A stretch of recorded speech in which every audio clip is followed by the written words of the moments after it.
Fala devs, beleza? Meu nome é Guilherme Boaventura e eu falo da Web3 Dev. Aqui nós somos um canal com conteúdo exclusivo sobre Web3 para desenvolvedores. E caso você queira fazer parte da comunidade na internet, não esqueça de se inscrever aqui no nosso canal e também acessar o nosso Discord. O endereço é discord.web3dev.com.br. E no vídeo de hoje eu vou falar um pouquinho sobre a função call e a função delegate call no Solidity. Beleza? Então, bora pro vídeo que eu preparei um conteúdo muito legal. E show de bora. Bora aqui para os slides, função call e delegate call do Solidity, compreendendo as diferenças e os riscos de segurança. Esse vídeo aqui foi baseado num artigo que está lá no nosso site, web3dev.com.br. O link do artigo vai ficar aí na descrição como padrão, beleza?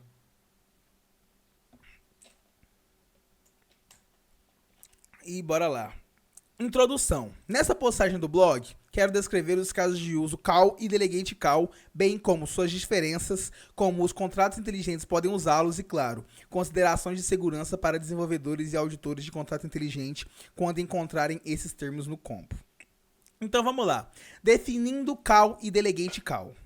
Antes de começarmos, vamos definir cada uma das funções. Call. A função call em Solidity é uma função de baixo nível que permite um contrato, no caso chamador, invocar funções de outro contrato, no caso chamado. Ela opera no contexto do chamador, executando o código no contrato chamado, enquanto preserva o armazenamento e o contexto do chamador.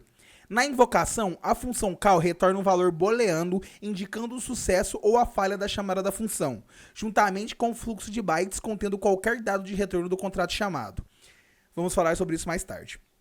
E beleza. Então a função call aqui, ela preserva o armazenamento e o contexto do chamador. Quando você dá a função call, a função ela é chamada direto do contrato chamado e não do chamador.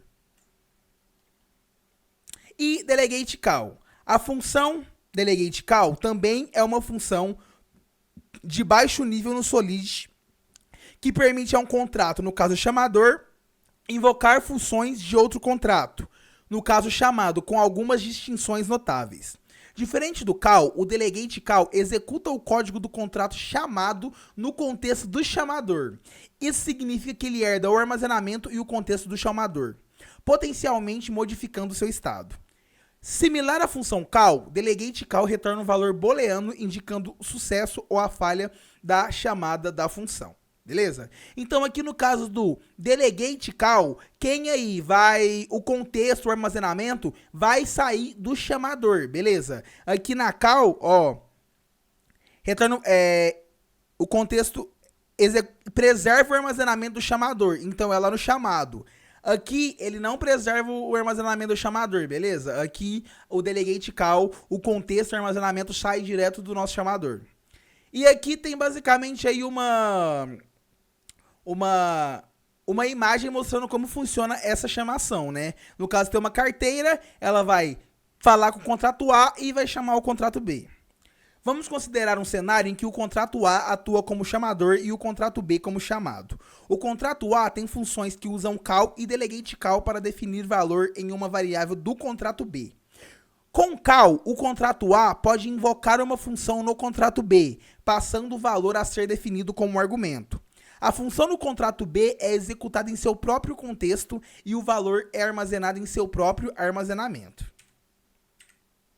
No entanto, em delegate call, a função do contrato B é executada dentro do contexto do contrato A.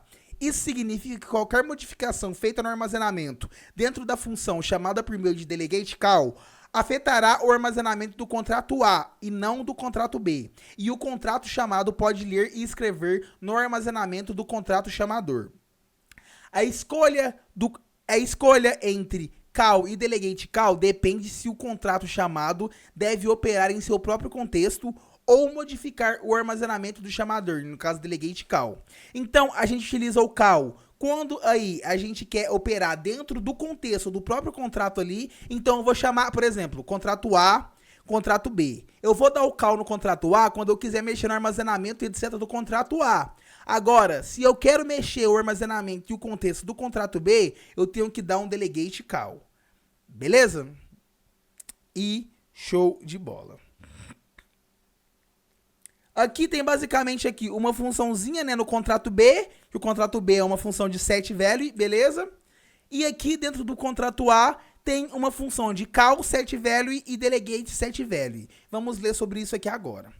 No contrato B, definimos um contrato simples com uma variável de valor, value, e uma função setValue que atualiza o valor. Então vamos aqui, uma função value e uma função setValue que atualiza o valor. Isso no contrato B. Beleza. No contrato A, temos duas funções, no caso aqui, call setValue e delegate setValue.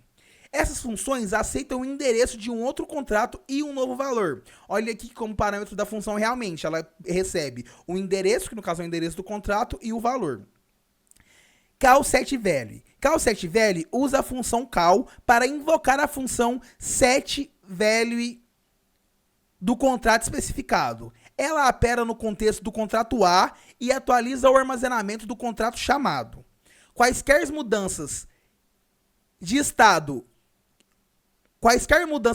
ocorrem no contrato chamado e o armazenamento do contrato chamador permanece inalterado. Então, basicamente aqui nesse call setValue apenas, ele vai...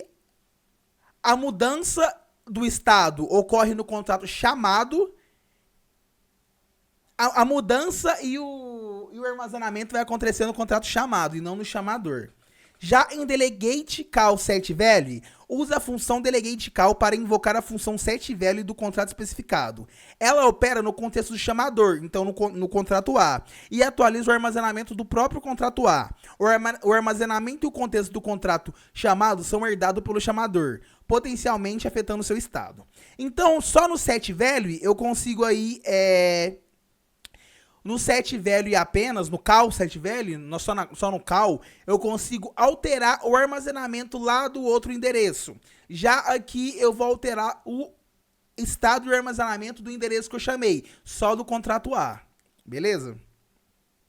Ao implantar o contrato A e o contrato B e chamar as respectivas funções, você pode observar a diferença em como a variável value é atualizada e qual armazenamento do contrato é afetado.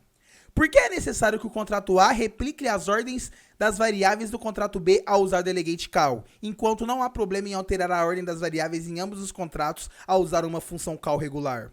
Em delegate call, é necessário que o contrato A replique as ordens das variáveis do contrato B, porque o código do contrato chamado é executado dentro do contexto do contrato chamador. Isso significa que o contrato B opera usando o layout de armazenamento do contrato A, e quaisquer modificações no armazenamento do contrato A devem aderir à sua ordem de variáveis original. Incompatibilidades nas ordens das variáveis ocorrem entre os dois contratos. Incompatibilidades na ordem das variáveis entre os dois contratos podem levar a uma interpretação incorreta dos dados e comportamento inesperável. Por outro lado, em uma função call regular, o código é executado dentro do próprio contexto do contrato chamado e cada contrato tem seu próprio layout de armazenamento e ordem de variáveis. Em outras palavras, em delegate call, o contrato chamado opera dentro do contexto do contrato chamador. Então aqui em delegate call, o contrato B opera dentro do contexto do contrato A, exigindo a replicação da ordem das variáveis para garantir o manuseio adequado dos dados. Mas em uma função call regular, cada contrato opera dentro do seu próprio contexto, permitindo flexibilidade na ordem das variáveis, desde que permaneça consistente dentro de cada contrato. Então, acho que nesse último parágrafo aqui, deu para entender melhor a diferença do delegate call e só do call, beleza? O delegate call opera dentro do contexto do contrato chamador. E o contrato call, só com o call, você consegue alterar o armazenamento do contrato B, beleza? Então, para ter mais flexibilidade, na maioria dos casos é melhor você utilizar o call, porque só com a função call regular aí, a função call normal, você consegue alterar o armazenamento, o estado do outro chamado, do outro contrato, né? Diferentes maneiras de usar call e delegate call. Existem diversas maneiras de usar call e delegate call em um contrato. Nessa seção compartilharei o que, na minha opinião, são as mais comuns e necessárias para entender. E um spoiler aí, quando você usa o delegate call, não é possível enviar Ethereum diretamente com a invocação da função. E beleza.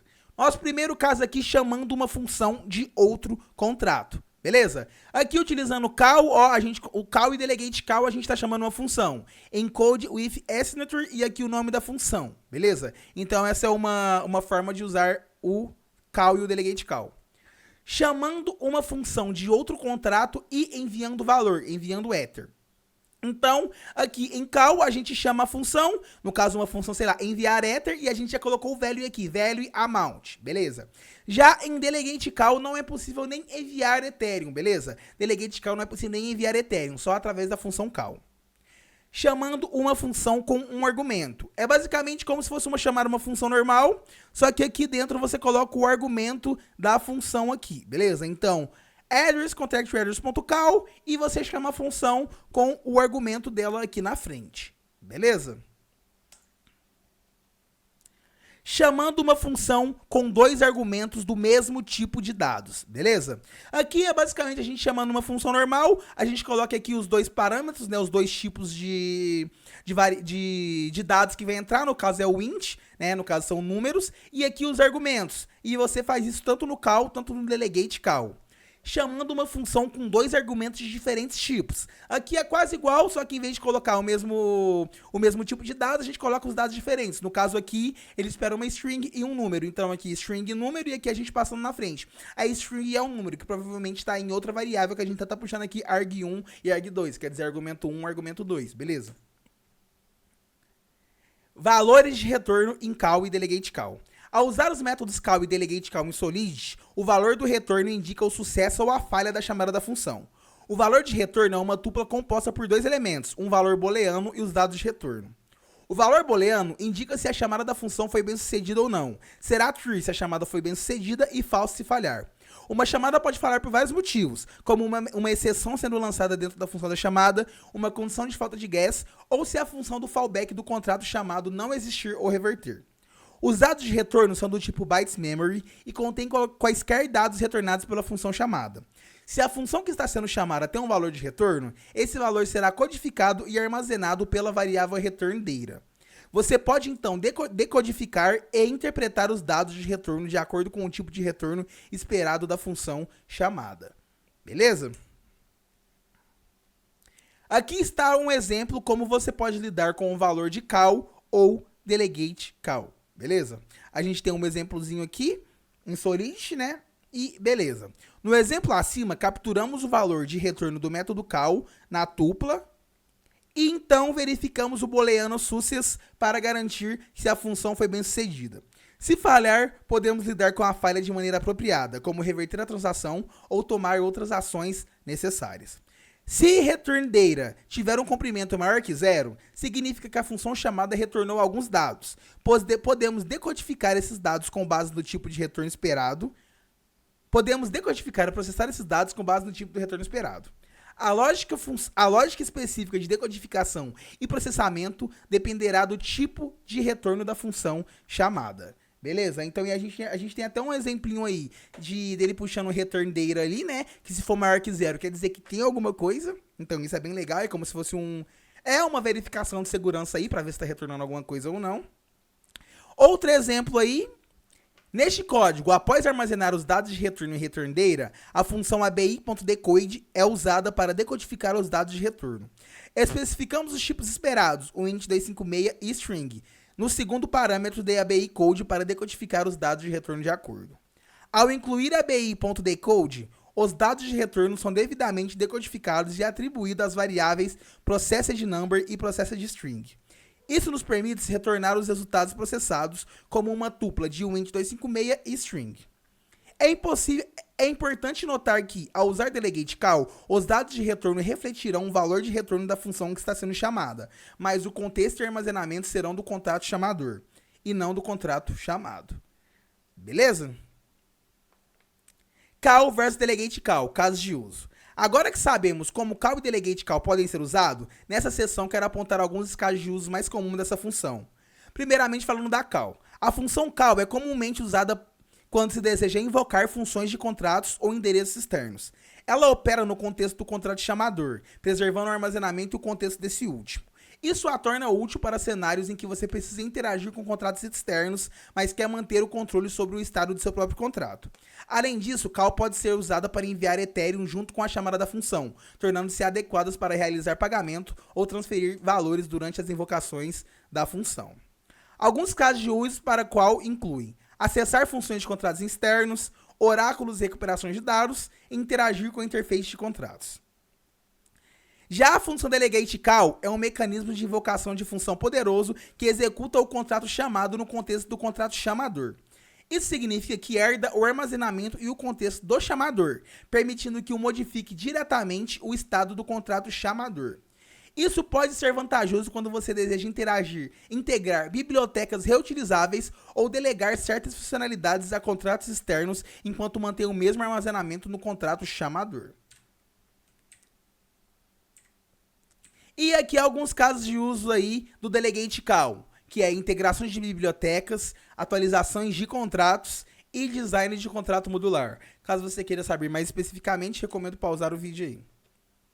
E conclusão. Entender as diferenças entre call e delegate call é crucial para os desenvolvedores Solid. Call preserva o armazenamento e o contexto do chamador, enquanto delegate call modifica o armazenamento do chamador. É importante tratar adequadamente os valores de retorno e considerar medidas de segurança ao usar esses mecanismos de invocação de função. Ao entender esses conceitos, os desenvolvedores podem usar efetivamente call e delegate call em seus contratos inteligentes, ao mesmo tempo que mitigam os riscos de segurança. E, caso você tenha gostado, não esqueça de se inscrever no nosso canal, acesse também o nosso Discord, o endereço é discord.web3f.com.br e eu vou ficando por aqui. Valeu!